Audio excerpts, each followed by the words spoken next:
Saudara, hari ini Jumat 21 April 2023, hari ke-13 setelah Paskah. Dalam Kisah Para Rasul 13 ayat 47, kita membaca, "Sebab inilah yang diperintahkan kepada kami. Aku telah menentukan engkau menjadi terang bagi bangsa-bangsa yang tidak mengenal Allah, supaya engkau membawa keselamatan sampai ke ujung bumi." Saudara, hari ini 21 April, kita memperingati Hari Kartini yang kita kenal sebagai pelopor emansipasi atau pembebasan kaum perempuan Indonesia. Kartini lahir pada 21 April 1879. Berstatus sebagai putri Bupati Jepara, Raden Adipati Sosrodiningrat. Kartini dilahirkan oleh Ibu Ngasira, seorang perempuan dari kalangan rakyat jelata. Sebagai putri bangsawan Jawa, Kartini sempat mengenyam pendidikan, termasuk belajar bahasa Belanda hingga umur 12 tahun. Sesudah itu, ia dipingit. Pada 8 November 1903, ia dinikahkan dengan Bupati Rembang, Raden Adipati Joyo Adiningrat. Saat itu, Joyo Adiningrat sudah memiliki 3 istri dan 7 orang anak. Tidak sampai setahun kemudian, Kartini mengembuskan nafas yang terakhir. Ia wafat pada 17 September 1904, 4 hari setelah melahirkan anak laki-lakinya. Melalui surat menyuratnya dengan orang-orang Belanda yang menjadi sahabat-sahabat penanya, Kartini menyatakan berbagai keprihatinan yang mendalam atas keadaan bangsanya. Pertama, Kartini menentang poligami yang baginya sangat merendahkan dan menyakiti hati perempuan, serta menghasilkan berbagai kejahatan yang melukai kaum perempuan. Kedua, Kartini prihatin rakyat terbelenggu oleh kemiskinan dan keterbelakangan. Ia mengusulkan agar pemerintah Hindia Belanda memberi perhatian besar kepada pendidikan. Pertama-tama kepada kaum bangsawan Jawa, yang notabene merupakan pemimpin-pemimpin rakyat sekaligus pengantara pemerintah Hindia Belanda dan rakyat.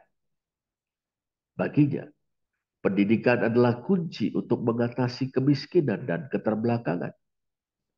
Ia juga mengusulkan agar kaum perempuan sebagai calon-calon ibu yang akan membina generasi baru diberi kesempatan untuk mengenyam pendidikan yang akan memperlengkapi mereka untuk melaksanakan tugas tersebut.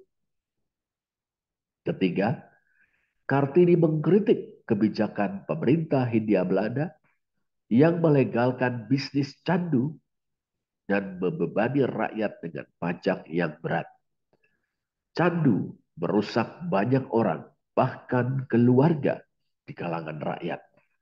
Tetapi pemerintah melegalkannya karena bisnis tersebut memberi pemasukan yang besar kepada negara. Pajak yang berat yang menekan hidup rakyat di garis kemiskinan juga merupakan sumber pemasukan utama bagi government atau pemerintah. Akhirnya, Kartini juga prihatin akan keadaan rakyat Jawa yang acap kali menjadi korban wabah penyakit, bencana alam, dan kelaparan. Saudara, kumpulan surat-surat Kartini diterbitkan pada tahun 1911 Itu berarti 7 tahun setelah ia wafat. Penerbitan itu diupayakan oleh salah seorang sahabat pena Kartini, yakni Meister J.H. Amendanon, yang bertugas sebagai Direktur Kementerian Pengajaran dan Kerajinan Hindia Belanda. Terbitan tersebut berjudul Door Duisternis tot Licht, melalui kegelapan menuju cahaya, atau lebih terkenal dalam bahasa Indonesia, habis gelap terbitlah terang. Sampai akhir hayatnya, saudara, Kartini tidak sempat melihat jawaban atas keprihatinan-keprihatinannya. Tapi perjuangan demi keadilan bagi kaum perempuan dan pembebasan kaum miskin, yakni mereka yang dieksploitasi atau dihisap, ditindas dan dimarginalkan, terus berlangsung. Demikian juga perjuangan untuk memberantas penyakit-penyakit masyarakat, termasuk penyalahgunaan narkoba, kekerasan dalam rumah tangga, dan perdagangan manusia. Judul surat-surat Kartini, Door Duisternis tot Licht, atau habis gelap terbitlah terang, sejalan dengan iman Kristen, sebagaimana didasarkan pada Yesus Kristus, Sang Kebangkitan dan Hidup. Dengan kematiannya di kayu salib, Kristus telah melucuti kuasa-kuasa yang mengeksploitasi, menindas, dan memarginalkan manusia, serta memanipulasinya. Dengan kebangkitannya, Kristus mewartakan atau memproklamirkan bahwa kaum yang dieksploitasi, ditindas, dimarginalkan, dan dimanipulasi memiliki masa depan berupa tatanan hidup yang baru, yang adil, damai, dan sejahtera, yang bersendikan kemerdekaan, kesetaraan, dan persaudaraan. Dengan perkataan lain, saudara, dalam kematian dan kebangkitan Kristus, terang menggantikan kegelapan. Habis gelap, terbitlah terang. Sebagai anak-anak Bapa di sorga dan murid-murid Tuhan Yesus Kristus, mari kita mewartakan kabar baik ini dengan pertama, hidup adil dan cinta damai, menikmati kemerdekaan, kesetaraan, dan persaudaraan dalam Kristus.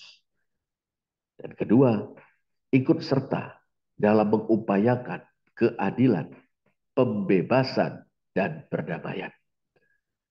Selamat Hari Kartini. Mari berjuang. Mari terus berjuang untuk keadilan, pembebasan, dan perdamaian. Door duisternis tot licht, post tenebras lux, habis gelap, terbitlah terang. Terpujilah Allah. Amin.